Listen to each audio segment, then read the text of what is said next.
Помню не зря 5-й день ноября и заговор пороховой. Гай Фокс, почти забытый культурный герой, в нулевые пережил новую волну популярности после фильма «V for Vendetta». Его маску надели анонимные хакеры по всей планете. Кем был реальный Фокс? Действительно ли он хотел взорвать английский парламент? И почему это событие англичане до сих пор отмечают кострами и фейерверками? Сегодня мы попробуем в этом разобраться, а заодно выясним, при чем тут комиксы, как цель «Кровавая Мэри», английское слово «гай» и «горящие кресты». Эта история началась с вражды между английскими католиками и английскими протестантами. После того, как короля Англии Генриха VIII отлучили от католической церкви за развод, он занимался в основном двумя вещами: менял жен одну с другой и насаждал у себя в стране протестантизм. Церковная реформа шла с переменным успехом, потому что сам король был не очень тверд в вере. Казнив свою вторую жену, протестантку, он начал снова склоняться к католицизму. К счастью для протестантов, пятая жена, католичка, Генриху тоже не понравилась и тоже была казнена. Протестантизм в стране утвердился, но не до конца. Католиков сильно ограничили в правах и с удовольствием притесняли, но случались и реванши. Отношения между двумя английскими конфессиями были, мягко говоря, сложными. Богословие тут смешивалось с политикой. Главным союзником католической партии всегда была либо Испания, либо Франция, то есть самые злые враги англичан. В 1553 году на престол взошла королева Мария. Она развернула против протестантов настоящую войну. Многих заставила уехать из страны, а человек 300 вообще сожгла на кострах или казнила другими не менее неприятными способами. Протестанты наградили ее прозвищем Блади Мэри, то есть Кровавая Мэри. А еще через 300 с чем-то лет бармены назвали в честь ее томатный сок с водкой. Такой коктейль. В 1603 году английский престол занял Яков I. Он исповедовал протестантизм и к католикам относился плохо. То есть он был готов их терпеть, пока они не создавали проблем. Но и только. Католиков, измученных притеснениями и религиозным фанатизмом, это не устраивало. Времена были неспокойные. Например, в 1589-м католический монах-доминиканец убил французского короля. В Англии тоже регулярно составлялись разные заговоры. А когда их не было, их инспирировали местные спецслужбы. Просто для профилактики. И вот в феврале 1604 года группа английских католиков устроила заговор, который позже назовут пороховым. Возглавил его человек по имени Роберт Кейтсби. Кейтсби был дворянином, причем богатым, но, несмотря на богатство, не мог даже в университет поступить. Там надо было приносить клятву королю, как главе церкви, чего католическая вера не позволяла. В 1601 году Кейтсби участвовал в провальном восстании против короны. Был ранен, посидел в тюрьме и заплатил огромный штраф. На современные деньги что-то около 6 миллионов фунтов стерлингов. Поместье ему даже пришлось продать. Кейтсби сначала хотел получить финансирование у испанцев, но те отказали. Война с Англией слишком затянулась, и дело шло к миру. Тогда католики решили действовать собственными силами. Поскольку денег испанцы не дали, требовалось что-нибудь в жанре дешево, но сердито. Бочка с порохом вполне сгодилась. Заговорщики решили взорвать короля, когда он будет выступать в парламенте. Их абсолютно не смущало, что на воздух при этом взлетел бы не только сам монарх, но и куча важных для страны людей: парламентарии, лорды, верхушка церкви, и вся остальная элита. Кейтсби вовлек в заговор несколько дальних родственников, тоже опытных борцов с протестантизмом. А те нашли исполнителя. Звали его Гвидо Фокс, для друзей просто Гай. Фоксу было за 30, он родился в Йорке в протестантской семье и в католичество перешел уже в сознательном возрасте. Еще в молодости Фокс уехал на континент и там воевал за католическую Испанию. Сначала против голландцев, потом против французов. Человек он был тертый, боевой офицер,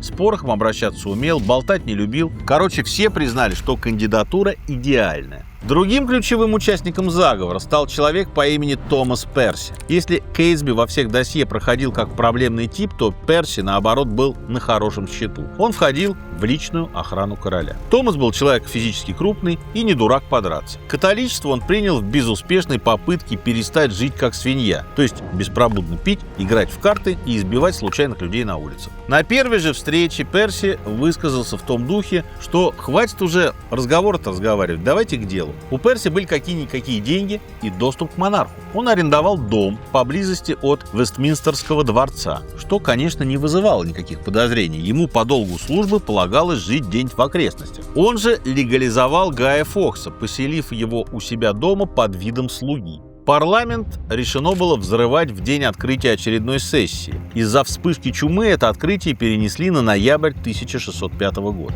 Заговорщики усердно копали к парламенту ход из подвала. В дом притащили 36 бочек с порохом. Какого размера были бочки, мы точно не знаем, но по разным оценкам от 1,5 до 2,5 тонн. Специалисты, которые занимались вопросом уже в наше время, предполагают, что взрыв мог разрушить не только парламент, но и вообще все дома в радиусе километра. Подземный ход в итоге не пригодился, подвернулся более удачный вариант. Поблизости жила торговка углем, но она съехала. Подвал, где она держала уголь, находился прямо под парламентом, а от подвала заговорщиков был отделен всего одной решеткой. До современной городской планировки и современных понятий о безопасности оставалось еще целое столетие. Города застраивались плотно, хаотично, и вокруг парламента находился настоящий лабиринт из домов разных эпох. Так что полузаброшенные подвалы под главным зданием страны вообще никого не удивляли. Впервые по всей России Ростелеком запускает 6-е поколение домашнего интернета. Максимальная скорость и возможность подключить еще больше устройств, сохраняя качество. Будущее уже дома. Подключайтесь.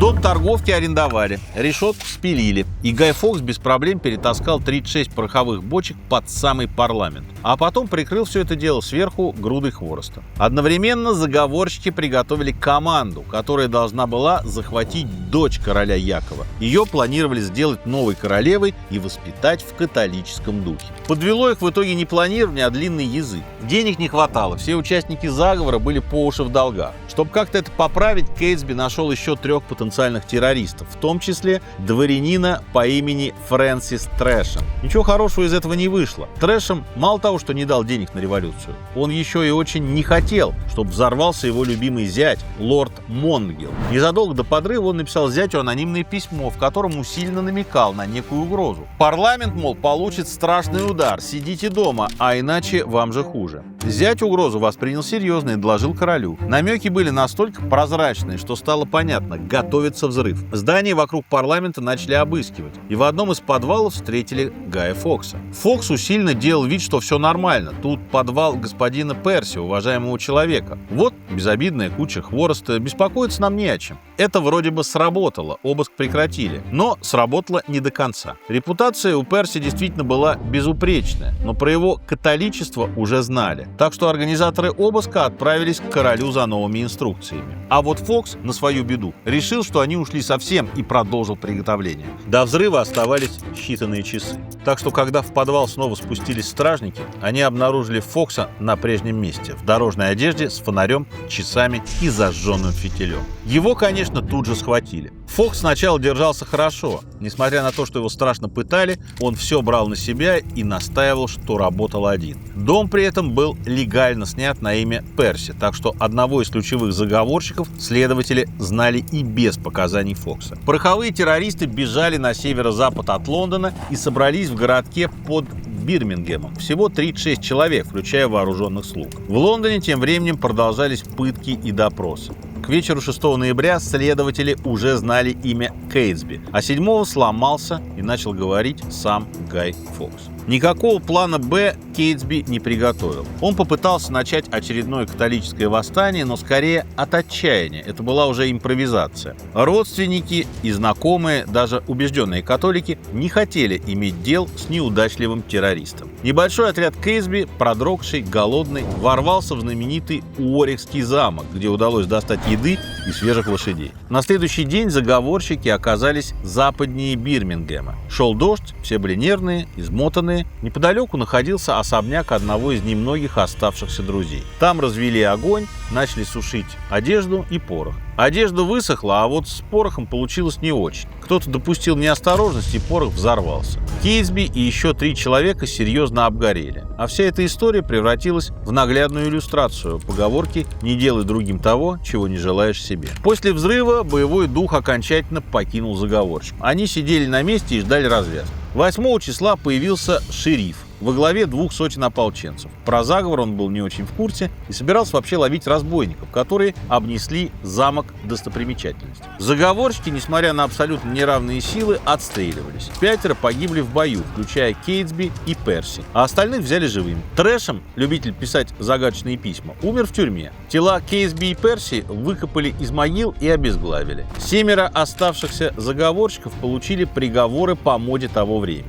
В самом конце 1606 года их казнили. Сначала придушили, потом откачали, оскопили, выпотрошили заживо и четвертовали. Это, кстати, была не какая-то увлекательная импровизация, а установленный еще в средние века порядок наказания за госизмену. К месту казни волокли лошадьми. Считалось, что мятежники недостойны ходить по английской земле. Ужасной участи избежал только Гай Фокс. Он перехитрил палачей, прежде чем за него взялись. Фокс сумел спрыгнуть с виселицы головой вперед и предусмотрительно сломал себе шею. Причем тут ежегодный праздник с фейерверками? Да, в общем-то, ни при чем. Парламент повелел отмечать свое чудесное спасение каждый год. Английские протестанты были люди с выдумкой и по важным праздникам регулярно кого-нибудь жгли. Если под рукой не было ведьмы, в ход шли чучела неприятных им людей. Ну, например, Папы Римского. Чучело Фокса можно было сжечь к дате и с фейерверком, так что в итоге в традицию превратился именно он. Ночь Гая Фокса отмечается до сих пор. 5 ноября Англия с удовольствием что-нибудь жжет и взрывает. В наше время самое масштабное празднество проходит в городке Льюис. Это зрелище газета Daily Telegraph однажды описала как лобовое столкновение между Хэллоуином и Марди Гра. Помимо Гая Фокса, там в обязательном порядке фигурируют горящие кресты в память о 17 протестантских мучениках, казненных Кровавой Мэри. Чучела бывают довольно актуальные. В разное время в Льюисе жгли, например, Усаму бен Ладена, или первого министра Шотландии Алекса Салмонда, или телеведущего Джереми Кларксона из передачи «Топ Гир», ну или премьер-министра Дэвида Кэмерона с головой свиньи.